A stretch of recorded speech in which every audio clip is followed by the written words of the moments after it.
Anganwadi CDPO గారు ఆమె పిలుపు మేరకు ఎండిఓ ఆఫీసు సర్వసభ సమావేశానికి నన్ను పిలిచారు. వాళ్ళు కల్తీ ఆహార నివారణ గురించి దాన్ని మాట్లాడమంటే నాది ఏంటంటే సబ్జెక్ట్ ఏంటంటే 4 సబ్జెక్టులు ఉంటుంది. సివిల్ సప్లై నాది, ఎన్ఫోర్స్మెంట్ నా పేరు వెంకటేష్ ప్రసాద్, డిఎస్ఓ ఆఫీస్ రంగారెడ్డి జిల్లాలో ఉంటుంది. షాద్నార్ మొత్తం 6 మండలాలు చూసుకునాలి. ఎవరే కానీ హోటళ్ళు వాళ్ళు డొమెస్టిక్ సిలిండర్లు వాడొద్దు, వాళ్ళు కన్జ్యూమర్ సిలిండర్సే వాడాలి. 1. 2 రేషన్ షాప్ డీలర్లు కరెక్ట్ ఇస్తుందా లేదని అదొకటి.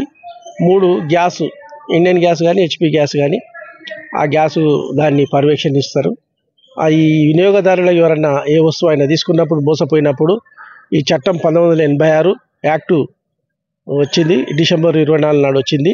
తర్వాత మాడిఫికేషన్ అయ్యి 2019 యాక్టు అయింది. కాబట్టి వినియోగదారులకు ఏదే కానీ ఫోన్ తీసుకున్నప్పుడు వాళ్ళు ఇంటికి పోయినప్పుడు తీసుకొని పోయి సామ్సంగ్ ఫోన్ తీసుకొని బిల్లు లేకుండా పోయిందనుకో, అది పని చేయనప్పుడు వాడు బిల్లు తీసుకురాలి, దానికి ఇన్వాయిస్ బిల్లు ఉండాలి, అది పనిచేస్తుందా లేదా అనేది ఎక్స్పైరీ డేట్ చూడాలి, దాని మ్యానుఫ్యాక్చర్ డేట్ చూడాలి. ఏ వస్తువు అయినా ఫుడ్ ఐటమ్ తీసుకున్నప్పుడు కూడా ఫుడ్ది కూడా దాన్ని మ్యానుఫ్యాక్చర్ ఉండాలి, ఎక్స్పైరీ డేట్ ఉండాలి.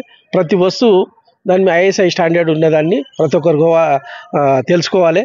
దాని విషయంలో ఇక్కడ సర్వసభ సమావేశము ఎండిఓ ఆఫీసులో నిర్వహించి అట్టి సమావేశం నన్ను పిలిచారు. నేను వాళ్ళకు అవేర్నెస్ ప్రోగ్రామ్ గురించి వాళ్ళకు చక్కగా చెప్పి వివరించిన.